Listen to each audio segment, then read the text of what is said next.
அந்த குற்றவாளிக்கு வந்து இரட்டை மரண தண்டனை கொடுத்துருக்காங்க அப்படின்னும் போது உண்மையிலேயே வரவேற்கத்தக்க இந்த விஷயம் தான். இரட்டையில் இவங்களுக்குலாம் வந்து கோவை மாவட்டம் தொண்டாமுத்தூர் இருக்கு இல்லைங்க, அந்த இடத்துல வந்து பெட்ரோல் குண்டை வந்து வீட்டுக்குள்ளே காவல்துறை 5 மணி நேரத்தில் அந்த பெண் எங்கே இருக்கு அப்படின்னு கண்டுபிடிச்சாங்க. எங்கன்னு பார்த்தா மதுரையில் வந்து மீனாட்சி அம்மன் கோயில் அருகே வந்து ஒரு பையன் வந்து ஒரு 17 வயசு பையன் வந்து கொலை செய்யப்பட்டிருக்காரு. அந்த கொலை செய்யப்பட்டது காவலர்கள் வந்து இப்போ வந்து முன்பை விட இப்படிப்பட்ட ஒரு சூழலை தான் வந்து உதயநிதி ஸ்டாலின் அவர்கள் வந்து தாவேக ஆட்சிக்கு வந்து 15 நாள் தான். ஏன்னா இந்து அறநிலையத்துறை அமைச்சர் ரமேஷ் இருக்கார் இல்லைங்க, அவர் வந்து வேலுக்குமணி கோஷ்டியில் 25 பேர் இருந்தாங்க. அந்த 25 பேரில் 3 பேர் என்ன பண்ணாங்கன்னா, 5 பேர் என்ன பண்ணாங்கன்னா அதே வேலுமணி கோஷ்டியிலேருந்து நேராக ஐயோ இங்கே இருந்த பிரச்சனையாக தான் இருக்கும் பொழுது நம்ம வந்து நேராக தாவேகாவோட செயல்பாடு நல்லா இருக்கா அப்படின்னு பார்த்தா இந்த மாதிரி பண்ணாங்கன்னா உண்மையிலேயே வந்து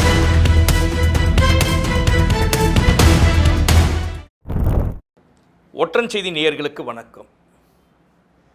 மார்ச் மாதம் 10ஆம் தேதி தூத்துக்குடி மாவட்டம் விளாத்திக்குளத்தில் வந்து ஒரு பெண் 12ஆம் கிளாஸ் படிக்கிற பெண் வந்து காணாமல் போய்விட்டாங்க. ஓகேங்களா, அது காணாமல் போயிட்டாங்களே அப்படின்னு சொல்லிட்டு போலீஸ் கம்ப்ளைண்ட் கொடுக்குறாங்க. மறுநாள் மார்ச் 11ஆம் தேதி வந்து காவல்துறையை கண்டுபிடிக்கிறாங்க. என்னன்னு பார்த்தாங்கன்னா, அவங்க வீட்டுக்கிட்ட இருக்கக்கூடிய ஒரு புதார், அதாவது ஒரு 250-300 மீட்டர் டிஸ்டன்ஸில் இருக்கக்கூடிய புதார், சின்ன சின்ன செடிங்க கிடிங்கெலாம் வளர்ந்துருக்கும், அந்த மாதிரி மரங்க அந்த மாதிரிலாம் இருக்கும். அந்த மாதிரி ஒரு இடத்துல வந்து அந்த பெண் வந்து சடலமாக மீட்கப்பட்டிருக்காங்க. அதுக்கப்புறமா அந்த பெண் வந்து போஸ்ட்மார்ட்டத்துக்கு அமிச்சதுக்கப்புறமா போஸ்ட்மார்ட்டமில் வந்து அந்த பெண் வந்து பாலியல் பலாத்காரம் செய்யப்பட்டு கொலை செய்யப்பட்டிருக்காங்க அப்படின்னு. சரி, இது யார் என்ன அப்படின்னு தெரியலாமே போலீஸ் இன்வெஸ்டிகேஷனில் தர்ம முனீஸ்வரன் அப்படின்றவர் தான் குற்றவாளியாக வந்து போலீஸ் கண்டுபிடிச்சாங்க. என்னான்னு பார்த்தா அந்த பையன்தான் வந்து அந்த பெண்ணை வந்து பாலியல் பலாத்காரம் பண்ணி கொலை செய்திருக்கிறாப்புல அப்படின்னு கண்டுபிடிச்சாங்க. கண்டுபிடிச்சோன்னா அவரை அரெஸ்ட் பண்ணி உடனே வந்து குற்றப்பத்திரிகையெல்லாம் தாக்கல் பண்ணிவிட்டு அதோட கேஸ் நடந்துச்சு. மார்ச்சில் தான் இருந்துச்சு, ஏப்ரல் மே 2 மாதம் தான் ஆச்சு. அதுக்குள்ளே வந்து இன்றைக்கி தீர்ப்பு வந்துச்சு. உண்மையிலே வரவேற்கத்தக்க தீர்ப்பாக தான் இருக்குது அப்படின்னு சொல்லலாம். என்னன்னா, அதை விசாரித்த அந்த நீதியாக பெண்மணி தான் நீதிபதி, அவங்க விசாரிச்சுட்டு அந்த குற்றவாளிக்கு வந்து இரட்டை மரண தண்டனை கொடுத்துருக்காங்க அப்படின்னும் போது உண்மையிலே வரவேற்கத்தக்க இந்த விஷயம் தான். இரட்டையில் இவங்களுக்குலாம் வந்து 10 மரண தண்டனை கொடுத்தா கூட ஒரே ஒரு தூக்கு தான் அப்படின்றதுலேயே இருப்பாங்க. இவங்களெல்லாம் வந்து கொடூரமாக உண்மையிலேயே வந்து ரிக்ரஸ் இம்ப்ரெசன்மெண்ட் பண்ணி அதுக்கப்புறம் கொடூரமான மரண தண்டனையாக தான் இவங்களுக்குலாம் கொடுக்கணும் அப்படின்னு தான் நான் மட்டும் இல்லைங்க, அதாவது எல்லாருமே வந்து அதை தான் எதிர்பார்க்குறாங்க. ஆனால் உண்மையிலே இது விரைவான ஒரு தீர்ப்பு தான் அப்படின்னு சொல்லி. ஏன்னா வந்து இந்த மாதிரி வந்து காம வெறியர்களெல்லாம் வந்து நாட்டில் நடமாட விட்டால் வீட்டில் இருக்க சொந்த மனைவியை தவிர்த்து சகோதரிகளோ இல்லை தாயே அந்த மாதிரி இல்லை வீட்டில் அக்கம் பக்கத்தில் இருக்க பெண்மணிகள் யாருமே வந்து நிம்மதி இல்லாத மாதிரி அவங்களோட நிம்மதியை கெடுக்கக்கூடியவங்களாக தான் இவங்க இருப்பாங்க. ஆனால் இந்த மரண தண்டனை உண்மையிலேயே வந்து இரட்டை மரண தண்டனை உண்மையிலே வரவேற்க தகுந்ததாக தான் இருக்குது. அந்த ஜட்ஜமாக்க எங்களுடைய வாழ்த்துக்களை தெரிவிச்சுக்கிறோம். அடுத்ததாக என்ன அப்படின்னு பார்த்தீங்கன்னா, சென்னை வில்லிவாக்கத்தில் வந்து நேற்று வந்து ஒரு 12 வயசு சிறுமி வந்து காணாமல் போயிடுச்சு அப்படின்னாங்க. உடனே வந்து அந்த சிறுமி வந்து வில்லிவாக்கம் அப்படின்னா வில்லிவாக்கம் தொகுதி யார் எம்எல்ஏ, லாட்ரி அதிபரான ஆதவ் அர்ஜுனா தான் அங்கே எம்எல்ஏவாக இருக்கார். அவர் தான் அமைச்சராகவும் இருக்கிறார் இப்போது. Right, okay. உடனே அவர் விஷயம் தெரிஞ்சுன்னா அவர் தொகுதினோடனே உடனே துரித நடவடிக்கை எடுக்கணும் அப்படின்னு சொல்லிட்டு காவல்துறைக்கு அவர் ரிக்வெஸ்ட் கொடுத்துருக்காரு. உடனே வந்து காவல்துறை 5 மணி நேரத்தில் அந்த பெண் எங்கே இருக்குது அப்படின்னு கண்டுபிடிச்சாங்க. எங்கன்னு பார்த்தா அவங்களுடைய உறவினர் வீடு ஏதோ அரியலூரில் வந்து இருக்காங்களாம். அந்த இடத்துல தான் அந்த பெண் வந்து அங்கே இருக்கிறத கண்டுபிடிச்சிட்டு உடனே அங்கேருந்து மீட்டி இன்னைக்கு காலையில் கொண்டாந்து இங்கே சேர்த்துருக்காங்க. உண்மையிலே இந்த விஷயத்தில் வந்து காவல்துறையை அவங்க விறுவிறுப்பாக நடந்துக்கிறது உண்மையிலே பாராட்ட வேண்டிய விஷயந்தான். அதே மாதிரி மற்ற இடங்களில் இது வந்து ஒரு எம்எல்ஏ மினிஸ்டராக இருக்கிற ஒருத்தரோட தொகுதி அப்படின்னோடனே டக்குன்னு இமீடியட்டாக கண்டுபிடிச்சிங்க. அந்த மாதிரி பல இடங்களில் பலர் காணாமல் போய் கொண்டு இருக்கிறார்கள். பல இடங்கள்லேருந்து சட்டம் ஒழுங்கு இன்றைக்கி சரியில்லாமல் இருக்குது. பல இடங்கள்லேருந்து கொலை குற்றங்கள் நிறைய நடக்குது. இன்றைக்கி காலையில் பார்த்திங்கன்னா மதுரையில் வந்து மீனாட்சி அம்மன் கோயில் அருகே வந்து ஒரு பையன் வந்து ஒரு 17 வயசு பையன் வந்து கொலை செய்யப்பட்டிருக்காரு. அந்த கொலை செய்யப்பட்டதில் உண்மையிலேயே வந்து பார்த்தீங்கன்னா அதையும் உண்மையிலே பாராட்ட வேண்டிய விஷயம் தான். 5 மணி நேரத்துக்குள்ளேயே வந்து அந்த 5 பேர் வந்து அந்த கொலை குற்றவாளிகளை அரெஸ்ட் பண்ணியிருக்காங்க. சந்தேகத்தின் பேரில் இல்லைனா இவங்க தானா என்ன அப்படின்றது தெரியல. 5 பேர் வந்து இது சம்பந்தமாக வந்து கைது செய்யப்பட்டிருக்காங்க அப்படின்ற மாதிரி இது உண்மையிலே வரவேற்க தகுந்த விஷயம். போலீஸ் துறை அதாவது காவலர்கள் வந்து இப்போ வந்து முன்பை விட கொஞ்சம் விறுவிறுப்பாக செய்கிறாங்க அப்படின்றது தான் தெரியுது. பட் இந்த விறுவிறுப்பு வந்து குறையாமல் இருந்து குற்றங்களை குறைத்தால் உண்மையிலேயே தாவேகா ஆட்சி செய்யும் இந்த தமிழகத்துக்கு ஒரு நற்பெயர் கிடைக்கும் அந்த தாவேகாக்கு அப்படின்னு சொல்லலாம். அதே மாதிரி காவல்துறையினை இதே மாதிரி செஞ்சீங்கன்னா உங்கள் மீது பொதுமக்களுக்கும் ஒரு நம்பிக்கை வரும். அதே மாதிரி இந்த சட்டம் ஒழுங்கு அப்படின்றத பற்றி நான் சொல்லும்போது என்னென்னா, கோவை மாவட்டம் தொண்டாமுத்தூர் இருக்கு இல்லைங்க, அந்த இடத்துல வந்து பெட்ரோல் குண்டை வந்து வீட்டுக்குள்ளே வந்து வீசிட்டு போயிருக்காங்க. அதாவது ரோட்லேருந்து வண்டியில் வந்து 2 வண்டியில் வந்து பெட்ரோல் குண்டை எடுத்து வீட்லேயே வீசிட்டு போயிருக்காங்க. அதுவும் பகல் நேரம் மட்டும்தான் இருக்குது. அந்த பார்க்கும்போது வீடியோவில் பார்க்கும்போது வெளிச்சமாக இருக்கிறனால அந்த வீட்டுக்குள்ளே வந்து ஆட்கள்லாம் இருந்திருக்காங்க. 2 பெட்ரோல் குண்டு அடிச்சுக்காங்க, வீடு ஃபுல்லாக வெளியில் எரியுது. அப்புறமா வந்து அங்கே இருக்க வீட்டில் இருக்கவங்க பின்புறமாக வந்து பார்த்துட்டு அங்கே வந்து உடனே ஆண்கள் பெண்கள் எல்லாருமே வந்து அங்கே இருக்கிற அந்த குடும்பத்தில் இருக்கவங்க எல்லாருமே வந்து தண்ணியை வந்து எடுத்து ஊற்றி தான் அணைச்சாங்க. எப்படி இந்த மாதிரி பகல் நேரம் மாட்டிற்கு வெளிச்சத்தில் வந்து ஒருத்தர் வந்து பெட்ரோல் குண்டு வீசுகிற அளவுக்கு இருக்குதுன்னா உண்மையிலேயே கோயம்புத்தூர் மாவட்டத்தில் சட்டம் ஒழுங்கு சீரில்லாமல் இருக்குதா அப்படின்றது தான் ஒரு சந்தேகம் எழுகிறது. அதனால் காவல்துறையினர் உண்மையிலே குறிப்பாக சொல்லணும் அப்படின்னு பார்த்தீங்கன்னா, கோயம்புத்தூர் மாவட்ட கமிஷனர், போலீஸ் கமிஷனர், அதுக்கப்புறமா வந்து அங்கே இருக்கக்கூடிய லோக்கல் ஸ்டேஷனில் இருக்கவங்க உண்மையிலே வந்து அங்கே சட்டம் ஒழுங்கு சரியாக இருக்கா என்ன அப்படின்றத கொஞ்சம் கவனம் செலுத்தி பார்க்கணும். ஏன்னா இன்றைக்கி தொண்டாமுத்தூரில் நடந்தது, நாளைக்கு பல இடங்களில் நடக்கலாம். புரியுதுங்களா? அப்போது என்னன்னா உங்களோட இன்டெலிஜென்ஸ் அங்கே வீக்காக இருக்குது. அதே மாதிரி இதில் வந்து வீடியோவே எடுத்து அந்த ஆட்கள் இந்த மாதிரி வந்து போட்டு போனது அந்த வீட்டில் இருக்க சிசிடிவி தான் இருக்க வழியே. இதுவரை அந்த சாலையில் சிசிடிவி இருந்துச்சா அப்படின்றது தெரியல. சாலையில் சிசிடிவி இருந்துச்சுன்னா அந்த ஃபுட்டேஜ் கண்டிப்பாக வெளியில் வந்திருக்கும். அதே சமயத்தில் வந்து அந்த தவறு செய்த அந்த மாதிரி பெட்ரோல் குண்டு வீசினவங்க யாருன்னு தெரிஞ்சிருக்கோம். பட் இது வரைக்கும் அந்த சிசிடிவி வெளியில் வரலனும் போது உண்மையிலே தொண்டாமுத்தூரில் வந்து சாலை ஓரங்களில் வந்து சிசிடிவி கேமரா இல்லை அப்படின்றது வந்து ஒரு குறையாக தான் தெரியுது. காவல்துறை கொஞ்சம் கவனமாக இருக்கணும். இப்படிப்பட்ட ஒரு சூழலை தான் வந்து உதயநிதி ஸ்டாலின் அவர்கள் வந்து பத்திரிகையாளரை சந்தித்த போது என்ன சொல்லியிருக்காருன்னு, தாவேகா ஆட்சிக்கு வந்து 15 நாள் தான் ஆச்சு, அதுக்குள்ளே பார்த்திங்கன்னா வந்து 25 கொலைகள், அப்புறமா வந்து 19 பாலியல் வன்கொடுமைகள் நடந்திருக்கிறதா வந்து அவர் குற்றச்சாட்டு வச்சுருக்காரு. பட் காவல்துறை நான் ஒரு பார்ட்டில் வந்து நான் சொன்னது மாதிரி இந்த மாதிரி இந்த 2 விஷயத்தில் விறுவிறுப்பாக இருந்திருக்காங்க அப்படின்னு சொன்னேன். எதில் அப்படின்னு பார்த்தீங்கன்னா வந்து இந்த மதுரையில் நடந்த கொலை குற்றவாளிகளை கண்டுபிடிச்சிருக்காங்க. அதே மாதிரி வந்து அந்த பெண்ணு வந்து காணாமல் போன பெண்ணு வில்லிவாக்கத்தில் வந்து மீட்டாங்க அப்படின்னு சொன்னேன். ஆனால் உதயநிதி சொல்லக்கூடிய அந்த 15 நாட்களில் வந்து 25 கொலை குற்றங்கள், அதுக்கப்புறமா வந்து 19 பாலியல் பலாத்காரங்கள் நடந்திருக்கு அப்படின்றாரு. பட் அது உண்மை இருக்கும் பட்சத்தில் இம்மீடியட்டாக போலீஸ் வந்து உடனே நடவடிக்கை எடுத்து தேடணும். ஏன் அந்த இடத்துல மெத்தனை போக்க கட்டுறாங்க? இந்த 2 இடத்துல வந்து விறுவிறுப்பாக இருந்தவங்க அந்த இடத்துல மெத்தனை போக்காக இருக்குது அப்படின்னு. ஏன்னா வந்து இன்றைக்கி வந்து அவர் ஒரு முன்னாள் துணை முதல்வர், இன்றைக்கி ஒரு அரசியல் கட்சியில் இருக்க ஒரு முக்கியமான பிரமுகர், அவர் வந்து இப்படி ஒரு குற்றச்சாட்டு வைக்கிறாருன்னும் போது பொதுமக்கள் அதையும் நம்புவாங்க தான். ஒரு புறம் நாங்கள் வந்து தாவேக்கா வந்து இந்த மாதிரி நல்லது செஞ்சாங்கன்னு நான் சொன்னேன். அதே சமயத்தில் வந்து தாவேக்கா எங்கே தவறி இருக்குது அப்படின்றத வந்து உதயநிதி ஸ்டாலின் அவர்கள் எதிர்க்கட்சி தலைவர் வந்து குற்றம் சாட்டும் போது அதையும் நாங்கள் சொல்ல வேண்டியதாக இருக்குது. உடனடியாக காவல்துறையினரும் தமிழக அரசும் இதில் கவனம் செலுத்தி இனிவரும் காலங்கள் வந்து சட்டம் ஒழுங்கு சீரழியாமல் இருந்து சிறப்பாக செயல்படணும் அப்படின்னு தான் நாங்கள் எதிர்பார்த்துட்டுருக்கோம். இந்த குற்றச்சாட்டு ஏன் நான் வந்து உதயநிதி சொன்னார் அப்படின்னு சொல்லணும்னா, இப்போ இவரே வந்து அண்ணாமலை இருக்காருங்களா, பாஜகவுடைய முன்னாள் மாநில தலைவர் வந்து அவரே வந்து ஒரு குற்றச்சாட்டு வச்சுருக்கார். தமிழகத்தில் பார்த்திங்கன்னா கொலை குற்றவாளிகள்னு சுதந்திரமாக சுற்றின்னு இருக்காரு அப்படின்றாரு. அப்போ வந்து காவல்துறை இது நம்பகத்தன்மை அங்கேயும் குறையுது, எப்படி அவங்க தைரியமாக சுற்றுறாங்க அப்படின்ற மாதிரி இருக்குது. இதே மாதிரி பார்த்திங்கன்னா நம்ம திமுகவுடைய துணை பொதுச் செயலாளரான கனிமொழி இருக்காங்க, திருமதி கனிமொழி, அவங்க வந்து என்ன சொல்கிறாங்க, அதே மாதிரி தான் தாவேக்கா வந்தாலும் சட்டம் ஒழுங்கு ரொம்ப சீரழிஞ்சு இருக்குது அப்படின்றாங்க. அதனால் சட்டம் ஒழுங்கு வந்து திமுக ஆட்சியில் ஒண்டி நல்லா இருந்துச்சாங்க. உண்மையிலே திமுக ஆட்சியில் வந்து சட்டம் ஒழுங்கு சரியில்லாமல் தான் இருந்துச்சு. ஆனால் இவங்க வந்து ஆரம்பித்த 15 நாட்களுக்குள்ளேயே இவ்வளோ குற்றச்சாட்டுகள் வருது. அதனால் வந்து தாவேக்கா கொஞ்சம் கவனமாக இருந்து இந்த அரசை ரன் பண்ணிங்கன்னா நீங்கள் சஸ்டெயின் பண்ண முடியும், இல்லைன்னா உங்களுக்கு பிரச்சனை தான் இருக்கும் அப்படின்னு சொல்லலாம். தமிழக அரசியலில் இன்றைக்கி பரபரப்பாக பேசக்கூடியது என்ன அப்படின்னு பார்த்தீங்கன்னா, ஒரு 15-20 நாட்களாக பேசக்கூடிய விஷயம் என்ன அப்படின்னா, அஇஅதிமுகன்ற கட்சி இருக்குமா இருக்காதா, அது பிளவுபட்டு இருக்குதே அப்படின்னு தான் இருந்துச்சு.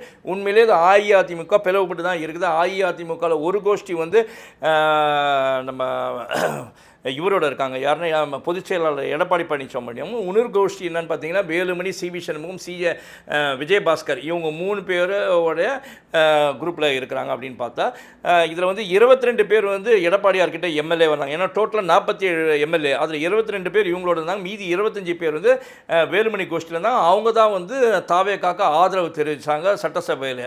ஓகேங்களா, அந்த மெஜாரிட்டி நிரூபிக்கும் போது அவங்க தான் வந்து ஆதரவு கொடுத்தாங்க. இப்படிப்பட்ட ஒரு சூழ்நிலையில் என்ன ஆச்சுன்னா, எடப்பாடி பழனிசாமி சைட்லேருந்து என்ன சொல்லிட்டாங்க, கட்சி தாவல் சட்டம் பாயும், ஒழுங்கு நடவடிக்கை எடுக்கப்படும் அப்படின்னு சொல்லிட்டு உடனே வந்து கட்சியில் இருக்கக்கூடிய அவங்க பொறுப்பு, அந்த 25 பேரில் யார் யார் பொறுப்பில் இருந்தாங்களோ முக்கியமான பொருள் அவங்களெல்லாம் பொறுப்புலேருந்து தூக்கிட்டாரு. எம்எல்ஏலேருந்து தூக்கல. ஏன்னா எம்எல்ஏலேருந்து தூக்கினா வந்து அவங்க இண்டிபெண்டன்ட் எம்எல்ஏஸாக இருக்கிறதுக்கு சான்ஸ் இருக்கும். அதனால் எம்எல்ஏவாக ஒரு தூக்காமல் அவங்களோட பொறுப்புலேருந்து தூக்கினோன்னே எல்லாம் கொஞ்சம் பயமாயிடுச்சு. உடனே இல்லை எங்கள் பொதுச் செயலாளர் வந்து எடப்பாடி பழனிசாமி தான், வேலுமணிலேருந்து எல்லாருமே சொல்ல ஆரம்பித்தாங்க. இப்போ என்ன ஆச்சு அப்படின்னு பார்த்தீங்கன்னா, வேலுமணி கோஷ்டியில் 25 பேர் இருந்தாங்க. அந்த 25 பேரில் 3 பேர் என்ன பண்ணாங்கன்னா ரிசைன் பண்ணிட்டாங்க. இன்றைக்கி எம்எல்ஏ பதவி ரிசைன் பண்ணிட்டு தாவேக்கால போய் சேர்ந்துட்டாங்க. எப்படி தாவேக்கால போய் சேர்ந்துருப்பாங்க, தாவேக்கால ஒரு அஷூரன்ஸ் கொடுத்துருப்பாங்க, நீங்கள் ரிசைன் பண்ணிட்டு வந்தீங்கன்னா நீங்கள் எங்கள் இதுலேயே நில்லுங்க எம்எல்ஏவா, உங்களுக்கு வேறு எதனா செய்கிறேன், எதனா வாரியம் கீரியம் எதனா கொடுக்கறதுக்கு கூட வாய்ப்பு இருக்கலாம், அந்த மாதிரி எதனா இருக்கலாம். அதனால் அவங்களுக்கு அப்படி சொன்னேன்னா அவங்க 3 பேரும் வந்து ரிசைன் பண்ணிட்டு அங்கே போயிட்டாங்க. இது போகாத குறைக்கு என்ன ஆச்சுன்னா, எவ்வளோ ஆச்சு, 25ல் 3 பேர் போனால் 22ல் 5 பேர் என்ன பண்ணாங்கன்னா, அதே வேலுமணி கோஷ்டிலேருந்து நேராக ஐயோ இங்கேருந்து பிரச்சனையாக தான் இருக்கும் பொழுது நம்ம வந்து நேராக தாய் கழகத்துக்கு போவோம், யார்கிட்ட, எடப்பாடியார்கிட்டே போவோம்னு சொல்லிட்டு இங்கேருந்து வேலுமணிக்கிட்டேருந்து பிச்சுன்னு அந்த 5 பேரும் வந்து எடப்பாடி பழனிசாமி இன்றைக்கி பார்த்துட்டு அவர்கிட்ட போய் சேர்ந்துட்டாங்க. இந்த கோஷ்டி அங்கே போனேன்னு இப்போது இங்கே 47 பேரில் 3 பேர் போயிட்டாங்க. 3 பேர் போயிட்டாங்கன்னா எத்தனை பேர் இருக்கும், 44 இப்போ 17 பேர் தான் இவர்கிட்ட இருக்கார், யார், நம்ம இங்கே வேலுமணிக்கிட்ட. மீதி 27 பேர் வந்து இன்றைக்கி யாரோட இருக்காங்க, எடப்பாடி பழனிசாமியோட இருக்காங்க. மீதி அந்த 17 பேர் இங்கே இருக்கிறாங்களே யார்கிட்ட, வேலுமணிக்கிட்ட. அவங்க ரிசைன் பண்ணிவிட்டு தாவேக்கால போய் சேருவாங்களா, இல்லை வேணாண்டா நம்ம நேராக வந்து எடப்பாடியார்கிட்டே போயிடலாம் அப்படின்னு இங்கே வருவாங்களான்றதை நம்ம பொறுத்திருந்து தான் பார்க்க வேண்டியதாக இருக்குது. இந்த ரிசைன் பண்ண 3 எம்எல்ஏ யார் யாருன்னு பார்த்தீங்கன்னா, மதுராந்தகம் எம்எல்ஏ ஆன மரகதம் குமரவேலு, அப்புறம் வந்து பெருந்துறையை சார்ந்த ஜெயக்குமார், தாராபுரம் எம்எல்ஏ ஆன சத்யபாமா, இவங்க 3 பேர் தான் வந்து இன்றைக்கி வந்து அஇஅதிமுக எம்எல்ஏவாக இருந்து ரிசைன் பண்ணி அவங்க வந்து தாவேக்கால போய் இணைந்தவங்க.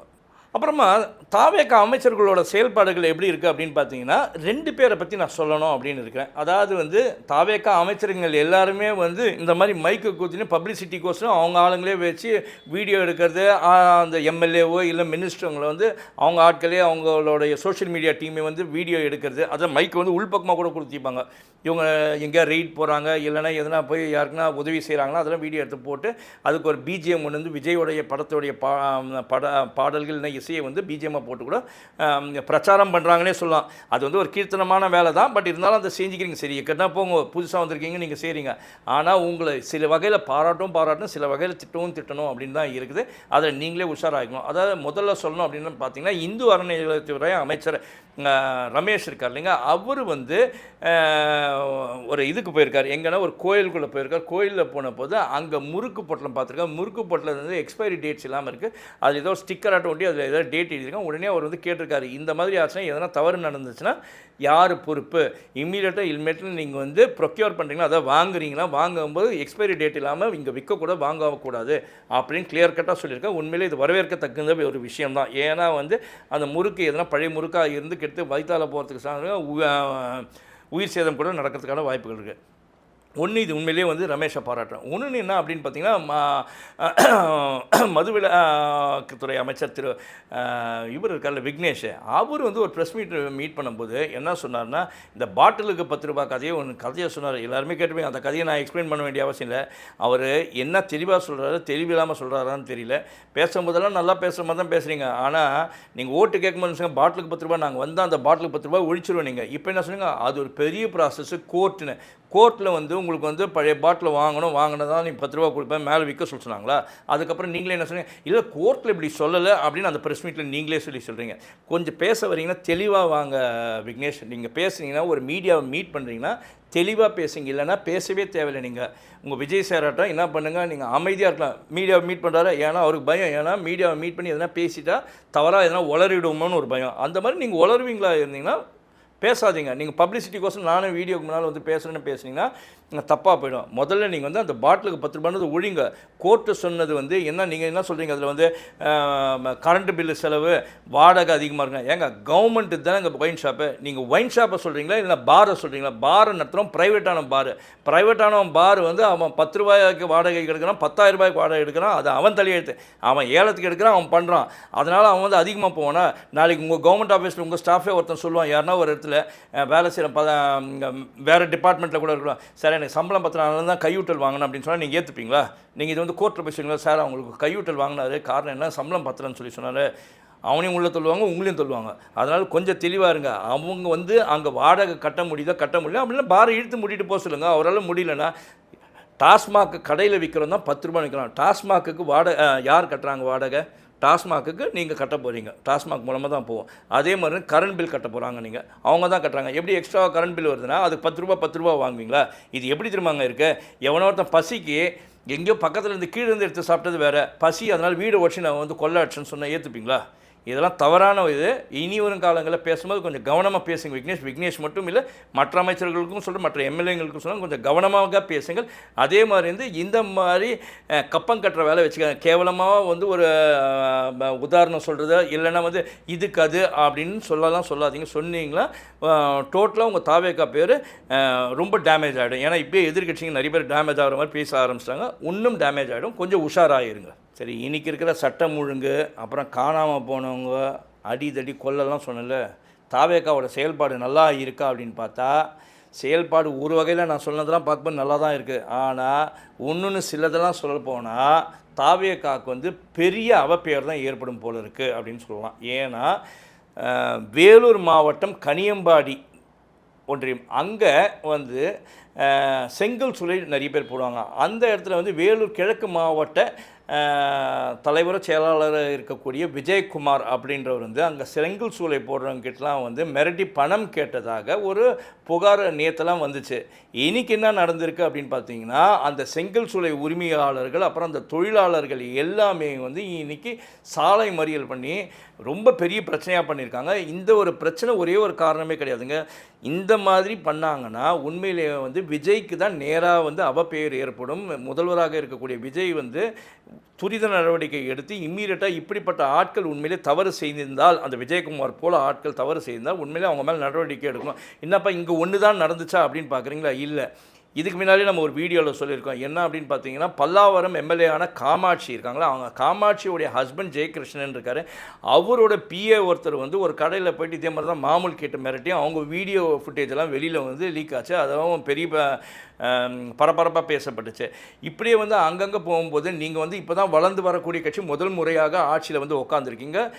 உங்கள் பேரை மிஸ்யூஸ் பண்ணி, அதான் இந்த கட்சியில் இருக்க துண்டான் தொக்கடாலாம் இருக்காங்களா, அவங்களாம் வந்து இதுதான் சாக்கு சம்பாதிக்கலாமே அப்படின்னு சொல்லி நம்ம கையில் தான் ஆட்சி இருக்குது அப்படின்னு நினச்சின்னு அவங்களாம் தடியர்த்தவெல்லாம் தண்டல்காரன் அப்படின்ற மாதிரி ஒவ்வொருத்தரும் அங்கங்கே போய் மாமூல் வாங்கினாங்கன்னா விஜய் என்ன தான் நல்லது செய்யணும் அப்படின்னு அந்த முதல்வர் நினைத்தாலும் ஆனால் அவருக்கு அவப்பெயர் ஏற்படும் வகையில் இந்த மாதிரிலாம் நடக்கும். இதையெல்லாம் உங்களுடைய இன்டெலிஜென்ஸ் இருக்குங்க, அந்த காவல்துறை இன்டெலிஜென்ஸ் அவங்க வந்து உங்களுக்கு தெரிவிக்கணும், விஜய் அவர்களுக்கு தெரிவிக்கணும். அப்படி இல்லைனா விஜய் வந்து இன்டெலிஜென்ஸை ஸ்ட்ராங் பண்ணி இந்த மாதிரி யார் தான் கட்சிக்காரங்க எந்த தவறு செய்யணும் அவங்கள கட்சி விட்டு நீக்கிறதோ இல்லைனா அவங்க மீது சட்டப்படி நடவடிக்கை எடுக்கிறதோ மேற்கொண்டிங்கன்னா உங்களுக்கு மக்கள் மத்தியில், அதாவது பொதுமக்கள் மத்தியில் வந்து உங்களுக்கு நல்ல பேர் கிடைக்கும். அப்படி இல்லைன்னா இப்போ இருக்கிற மைனாரிட்டி கவர்மெண்ட்டு சஸ்டெயின் ஆகுமா இல்லையா அப்படின்றது ஒரு கேள்விக்குறியாக தான் இருக்குது. மீண்டும் அடுத்த வீடியோவில் உங்களை சந்திக்கிறேன்னு சொல்லிட்டு உங்களிடமிருந்து விடைபெறுவது உங்களுடைய ஒற்றந்துரை. நன்றி, வணக்கம்.